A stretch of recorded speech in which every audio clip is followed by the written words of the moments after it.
अंतर्राष्ट्रीय महिला दिवस के मौके पर जहां सरकार महिलाओं के हित को लेकर तमाम दावे कर रही है और सभी अखबार और मीडिया खोजकर सफल हुई महिलाओं की कहानियां सुनाने और दिखाने में लगी है, वहीं समाज में तमाम ऐसी महिलाएं भी हैं जो तमाम शारीरिक अपंगताओं के बावजूद जिंदगी से लड़ रही हैं और अब स्थिति ऐसी आ गई है कि वे दाने दाने और पाई पाई को मोहताज है।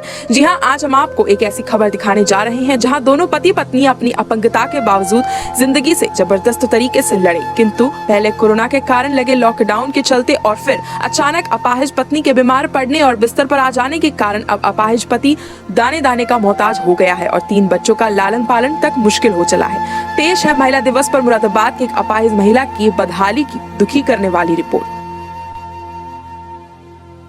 नए नए क्षेत्रों में सफलता और उपलब्धियों से मिसाल कायम कर रही महिला शक्ति की बात जहां तमाम अखबार और मीडिया कर रहे हैं, वहीं मुरादाबाद की एक महिला अपाहिज होने के बावजूद अपने अपाहिज पति के साथ जिंदगी की जंग लगातार लड़ती रही। दोनों पति पत्नी अपनी अपंगता के बावजूद घर पर ही लोगों के कपड़े सिल कर इज्जत से अपनी जिंदगी को चला रहे थे और अपने 3 छोटे बच्चों का पालन पोषण भी कर रहे थे, किंतु समय के क्रूर हाथों ने लगभग 3 महीने पहले साहस के साथ अपना जीवन यापन करने वाले इन दोनों पति पत्नी को ऐसा झटका दिया कि आज ये पूरा परिवार भुखमरी की कगार पर आकर खड़ा हो गया है। कंडीशन बहुत खराब है। इस घरवाली की हमारी तबीयत खराब है 3 महीने से ज़्यादा हुआ है। काम भी नहीं है इस वक्त, घर पे मैं भी खाली हूँ, इसलिए समस्या पड़ी हुई है बहुत। अच्छा, आप भी विकलांग हैं, आपकी पत्नी भी विकलांग है? घरवाली विकलांग है। तो परिवार का गुजर बसर कैसे होता है? इस बात कहाँ और पारा गुजर बसर ले दे के कर रहे हैं, उधार पारी करके। वैसे क्या करते हैं आप? मैं सिलाई काम करता हूँ, इस बात मैं भी खाली हूँ। और आपकी पत्नी जो है? पत्नी मैं तो खाट के पड़ी है, बस घर पे काम करती थी। लगभग 3 महीने पहले अचानक किसी गंभीर बीमारी के चलते मुन्नी ऐसी बीमार हुई कि फिर बिस्तर से उठ ना सकी। पहले से ही अपनी अपंगता के बावजूद दोनों पति पत्नी जहां जीवन संघर्ष को हंसी खुशी झेल रहे थे, वहीं अचानक अपाहिज पत्नी के बिस्तर पर पड़ जाने के कारण परिवार पर ऐसा संकट आया कि आज पूरा परिवार दाने दाने तक का मोहताज हो गया है। मैं सिलाई के काम करती थी, अब तो बीमार पड़ गए, वो भी न हो रहा, न मुझसे कुछ भी न पेंशन न उठी न कुछ भी, सरकार द्वारा से कुछ में कोई अथी न हो रहा, सहायता न हो रहा। ऐसी पेट पाल रहा हूँ, कैसे करके आदमी पाल रहा है, कर्जा से महाजन से लेके। मैं तो इसे 3 महीना से पड़े हूँ।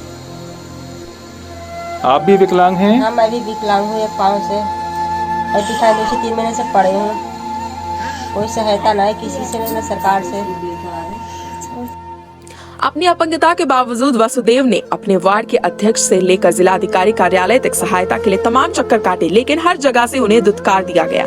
आज हालत ये हो गई है कि पहले तो कोरोना के कारण सिलाई का काम चौपट हुआ और अब पत्नी के बिस्तर पर पड़ जाने के कारण वे पाई पाई के मोहताज हो गए हैं। तमाम नाते रिश्तेदारों से लेकर अन्य लोगों से मांग कर किसी तरह उन्होंने अपनी पत्नी का इलाज कराया और बच्चों के खाने की व्यवस्था की, किंतु अब भूखे मरने की नौबत आ गई है। बेहिसाब कर्जा हो गया है। पत्नी तिल कर मरने को मजबूर है। सोचा था कि अपनी तमाम शारीरिक अपंगता के बावजूद मेहनत करके जीवन को काट लेंगे, किंतु अब शायद मरना ही उनकी नियति है। तो परिवार कैसे चला पा रहे हो आप, ये बताओ।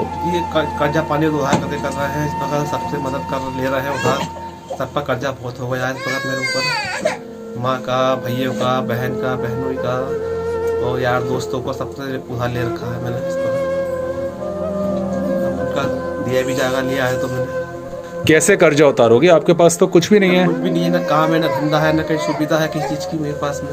कुछ भी नहीं है मेरे पास, किसी चीज की भी फैसिलिटी नहीं है। इनको अस्पताल में दिखाया आपने? नहीं, अस्पताल में तो नहीं दिखाया मैंने, मेरा इलाज चल रहा है मेरा पहले। नहीं तो ऐसा कैसे इलाज चल रहा है, आप मुझको ये बताओ। अस्पताल में क्यों नहीं दिखाया आपने? पैसे नहीं है इसलिए? कुछ भी नहीं, पैसे की समस्या तो बहुत पड़ी हुई है ना, इसलिए घर पे इलाज हो रहा है। महिला शक्ति और मिशन शक्ति की बात करने वाले तमाम अधिकारी और मंत्रियों को यह देखना होगा कि बड़ी बड़ी बातें और विज्ञापन करने मात्र से योजनाओं का लाभ समाज के अंतिम छोर तक नहीं पहुंच पाता है। इसके लिए ईमानदारी के साथ लगातार प्रयास आवश्यक होते हैं। ये जो परिवार है, कब से इस परिवार की हालत ऐसी है? 3 महीना हो गए। अच्छा, क्या दिक्कत क्या है? इसकी एक टांग पोलिया थी, अब दूसरी खराब हो गई। अच्छा, तो फिर ये क्या इलाज नहीं करा पा रहा क्या? इलाज हो रहा है, हाँ, मगर वो नहीं कर रही है, फायदा नहीं हो रहा। फायदा नहीं हो रही है इलाज। और घर परिवार अब कैसे चलता है इनका? कैसे चलता है, वो ऐसे चल लिया कि इधर उधर से कर लें, लिया में कर्जा पानी हो रहा, घर का भी बाहर से भी ले लें, बस वही दवा दारू कर लेते हैं। अब देखना ये है कि अपाहिज मुन्नी और छोटे छोटे बच्चों की परवरिश को लेकर चिंताग्रस्त अपाहिज पिता की पुकार को सरकार, सरकारी मुलाजिम और समाज कितना सुनता है और कितने हाथ आगे बढ़ते हैं। News desk, INN।